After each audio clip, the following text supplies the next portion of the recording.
You're listening to Short History Shorts audio, where history speaks louder than images. In the long, brutal course of the First Punic War, few stories stand out as starkly and tragically as that of Marcus Atilius Regulus, a Roman general whose daring African campaign almost brought Carthage to its knees, and whose downfall became a symbol of Roman virtue, pride, and the cost of overreaching ambition. His tale is one of bold invasions, crushing reversals, moral conviction, and a death that passed into Roman legend. But to understand Regulus's fateful campaign in Africa, we need to step back to 256 BC. At this point, the First Punic War was in full swing, having already dragged on for several years. Rome had achieved significant success at sea, including a major naval victory at the Battle of Ecnomus, one of the largest sea battles in ancient history. Flush with confidence and seeking a quick end to the war, the Romans decided to go for the jugular, an invasion of Carthaginian territory in North Africa. The plan was to carry the war directly to Carthage's doorstep, force a decisive engagement, and break the enemy's will to fight. Marcus Atilius Regulus and Lucius Manlius Vulso Longus were appointed consuls for the year and placed in command of the massive Roman invasion fleet. With over 300 warships and perhaps 140,000 men, including sailors, marines, and support personnel, the expedition was enormous.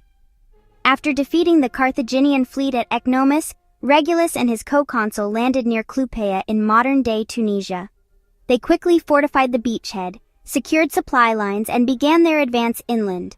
Carthage, caught off guard by the scale and success of the Roman landing, scrambled to respond. The Romans, meanwhile, launched an aggressive campaign into the African interior. Regulus achieved a series of rapid victories, defeating Carthaginian forces in open battle, capturing towns, and seizing supplies. Panic gripped Carthage.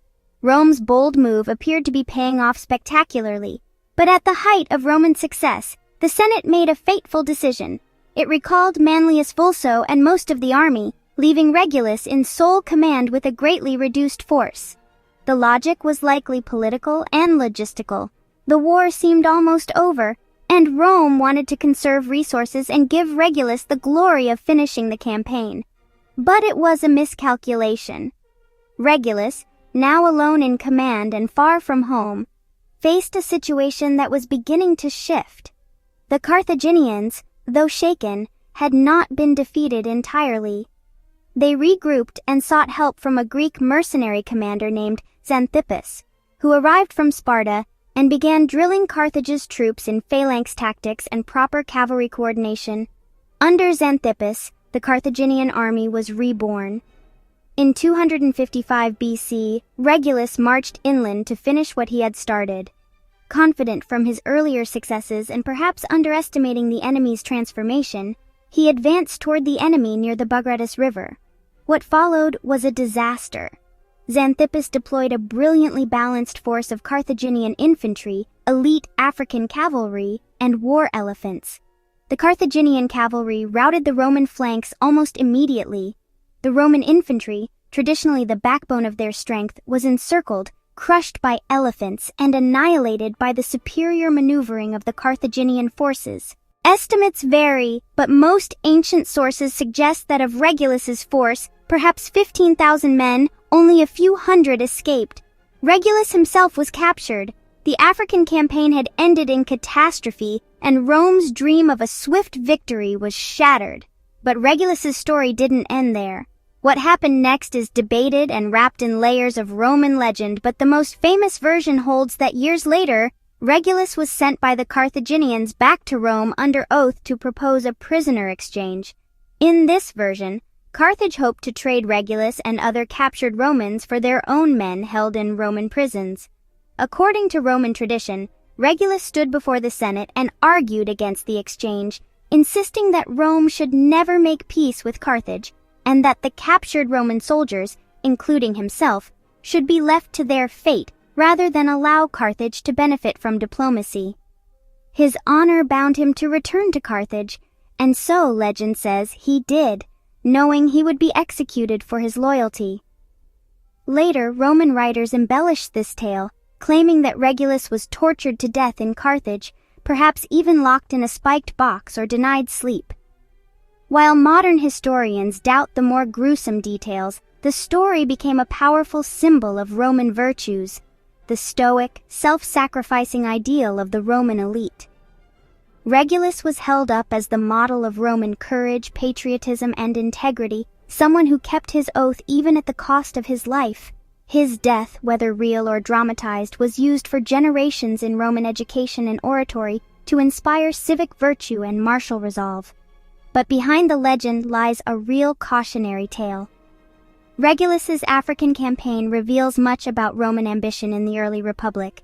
Their aggressive strategies, their willingness to project power far beyond Italy, and their fatal overconfidence.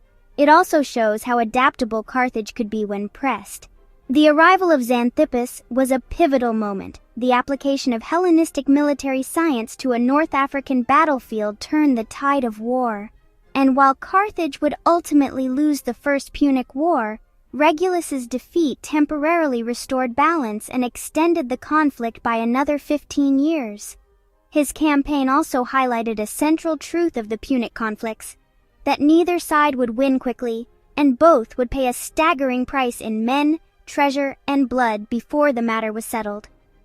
For Rome, the story of Regulus was immortalized in bronze, marble, and poetry.